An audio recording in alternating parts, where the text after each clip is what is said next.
Hi guys, here back from Villach. That's the second city here of Carinthia. I'm walking now back to the train station. The connection between Austria and Slovenia is really very miserable.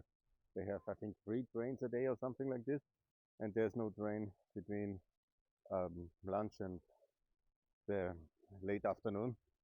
So this is exactly what I say. Our cross-border, actually all the southern connections of Austria are really miserable. And here in Villach, it's actually a very nice city. I want to show you some. It's a typical of this Austrian um, medium-sized town. It's a bit, you see underdevelopment everywhere, honestly. And you see also the high taxation and the lack of population growth and our protectionism, our populism, our xenophobia has resulted in economic stagnation compared to the more dynamic countries of Eastern Europe. Slovenia is the most successful one, and it is now the richest one. It's not the most dynamic one. There's other countries which are going much more harder towards the progress with lower taxation and better reforms. Slovenia is still quite a high-tax cooperatistic country, but they are now at 29,000 of.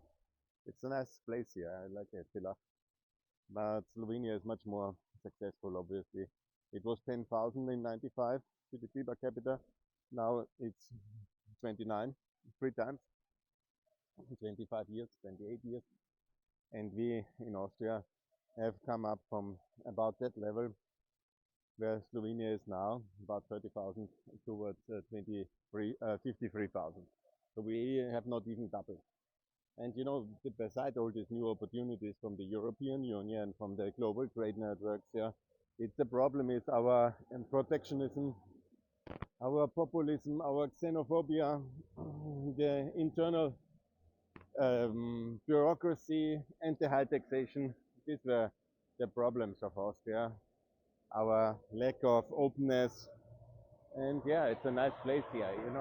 Nothing bad about Villach. Yeah, it's a nice provincial town, but it could be much richer. Imagine we would have a similar economic miracle like Slovenia. And now Slovenia is in this election here in Carinthia. They are like criticizing the danger of Slovenisation, yeah, to be more Slovenian. Of course, the extreme right means if that's more Slovenian or more usage of Slovenian language. But I think, in the name of Europe, to have a bit more bilingual openness would be quite good. To have more access to trade, to reform faster and be more efficient, to be more competitive, and to be richer. Imagine if we grew 3 times the GDP. Austria could be as rich as Switzerland if they followed my development proposals from 2004. I am clean with myself. I said we need the flat tax, we need to be more open, SMEs for a better world, and all these things. Yeah, they were all not happening because Austrian. I said in 2004 exactly free trade for a better world. That was my economic platform. In Cancun, everybody will remember, was defeated. I said flat tax 19, like in Slovakia, was defeated. I said let's immediately open the labor market for Romania, Bulgaria, and let's be more open in principle, was defeated. And now, basically 20 years after this, because that was in 2004, it was all kind of, yeah, uh, 25 years of lost opportunities, yeah, for Austria. I'm very happy I didn't participate anyhow so much because I helped the countries of Kosovo, Bosnia, Montenegro, Ukraine, and there, of course, there was big progress also in Ukraine until the Russian disaster happened and Putin went berserk. Yeah, and when I now go to Slovenia, I can just say, let's get these things done. Let's Slovenianize Austria, the NATO membership.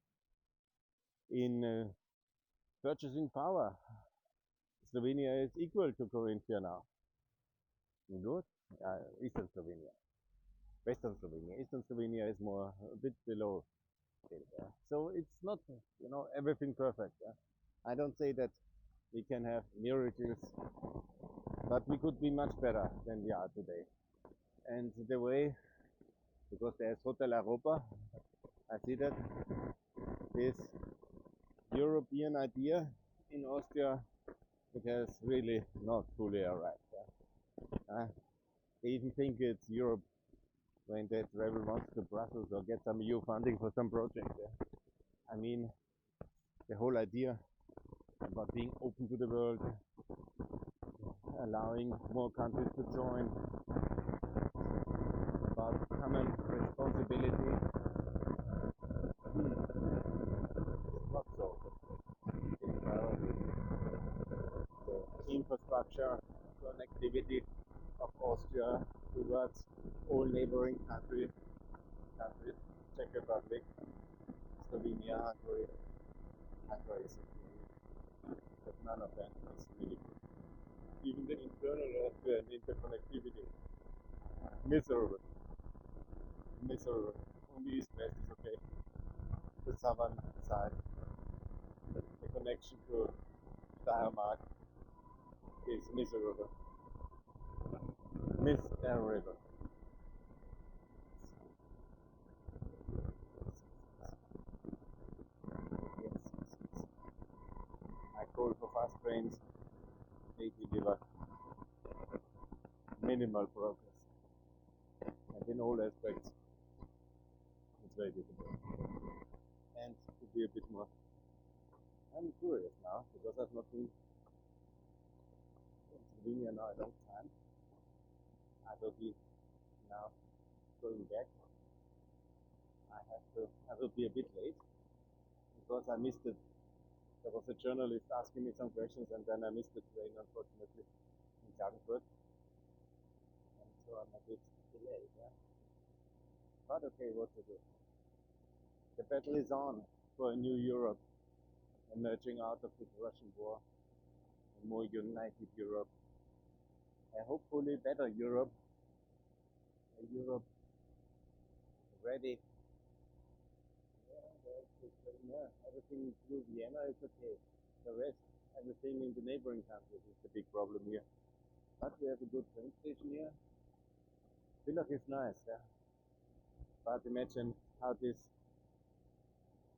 Carinthia could be if it would be more like Slovenia. I wish it for this country and I hope it will be like that. Thanks a lot. Best regards here from Slovenia. Bye.